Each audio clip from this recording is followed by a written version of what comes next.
There's a popular story that coffee was invented by a goat herder who noticed his animals getting hyper after eating red berries. That's the legend everyone loves to tell. But here's what actually happened next. Coffee became so controversial that multiple countries tried to ban it entirely. The Ottoman Empire nearly made coffee drinking a capital offense. France, England, and Sweden all panicked about what coffee was doing to society. Kings thought it was a threat to their power. The Pope had to step in and taste test it to settle the debate. The real story of coffee isn't about goats.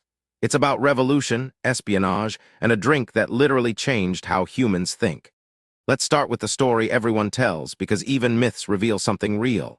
According to Ethiopian legend, a goat herder named Kaldi noticed his goats dancing energetically after eating berries from a particular bush around 850 CE. Curious, Kaldi tried the berries himself. He felt a surge of energy and alertness. He brought the berries to a local monastery, where a monk threw them into the fire. The wonderful aroma that rose from the flames led to the invention of roasted coffee beans. Now, there's zero historical evidence this actually happened. But Ethiopia is absolutely where coffee originated. The plant, Coffea arabica, is native to the Ethiopian highlands. The legend, even if fictional, points to a real truth. Coffee grew wild in Ethiopia long before anyone thought to brew it. While the Kaldi story is folk legend, archaeology tells a different story. In 2007, researchers found roasted coffee fragments in an ancient Ethiopian tomb dating back to roughly 850 CE. The Oromo people of Ethiopia were likely the first to consume coffee, not as a drink but as a food. They'd crush the berries and mix them with animal fat to make energy balls. Imagine a protein bar but made of coffee and tallow. No brewing, no cups, just straight fuel for the body. The word coffee itself may derive from the Oromo word buna or from the Ethiopian region of Kaffa. By the 9th century, coffee was a staple of Ethiopian life, not yet the drink we know, but a vital source of nutrition and energy. Here's where coffee transforms from food to drink. Around the 14th or 15th century, coffee traveled from Ethiopia across the Red Sea to Yemen. The Sufi monks of Yemen discovered that brewed coffee kept them awake during long nighttime prayer sessions. They roasted and brewed the beans into a dark, bitter liquid, and it worked. Coffee became known as kawa, which originally meant wine. The Sufis embraced it so thoroughly that Yemen became the first place in the world where people regularly drank coffee. They cultivated coffee plants, established the first coffee farms, and developed the roasting techniques we still use today. Coffee wasn't a casual beverage. It was a spiritual tool, a way to stay closer to God through sleepless devotion.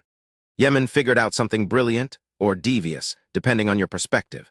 They controlled the world's coffee supply by keeping a tight monopoly. To prevent anyone else from growing coffee, Yemen boiled or parched all exported beans before they left the country. Boiled beans can't sprout. This meant that every cup of coffee in the world traced back to Yemeni seeds. Coffee became Yemen's most valuable export, and the port city of Mocha became synonymous with the drink. The Dutch eventually broke this monopoly in the 1660 by smuggling live coffee plants out of Yemen.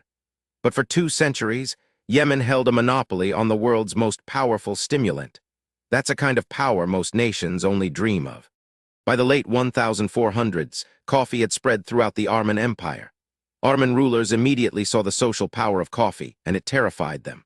Coffee houses became gathering places where people sat, talked, debated, and most dangerously, criticized the government. In 1511, the governor of Mecca, Ka'ur Beg, banned coffee entirely. He argued it was an intoxicant and that coffee houses were breeding grounds for sedition. The ban lasted about a year before the Sultan in Constantinople overruled it. But this wasn't the last time coffee would face government suspicion. The pattern of "coffee is dangerous, we must ban it" would repeat across Europe and beyond for the next 2 centuries. Every time people gathered to drink coffee, governments worried about what they might be saying. The world's first known coffee house opened in Istanbul around 1555 during the reign of Sultan Suleiman the Magnificent. 2 merchants from Damascus set up shop in the Kiva Han building in the Tadakale district. People called these places Kave Khane, wine houses, but instead of wine, they served coffee. And the culture that developed was revolutionary. For the first time in history, ordinary men had a public space to gather outside of mosques and bathhouses. They played chess and backgammon, they listened to musicians, they discussed poetry and politics. Within decades, Istanbul had hundreds of coffee houses. The Ottomans called them schools of the learned. And that's exactly what scared the authorities. Coffee houses weren't just cozy spots. They were engines of political change. In Constantinople, men debated whether the Sultan's policies were just. In Cairo, they argued about succession. In Damascus, they exchanged forbidden knowledge. The Ottoman authorities recognized the danger. By the 1630, Sultan Murad Roman IV tried to ban coffee houses again, this time with brutal enforcement. He personally patrolled Istanbul's streets in disguise, and anyone caught drinking coffee could face the death penalty. The punishment? Beheading.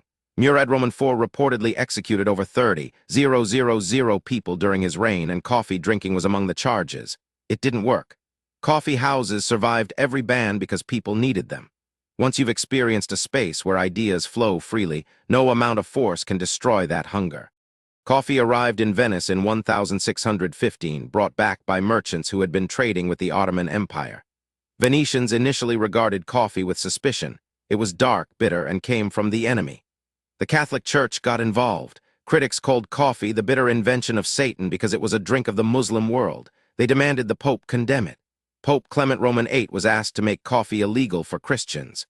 His response: according to legend, he tasted the drink and said something like,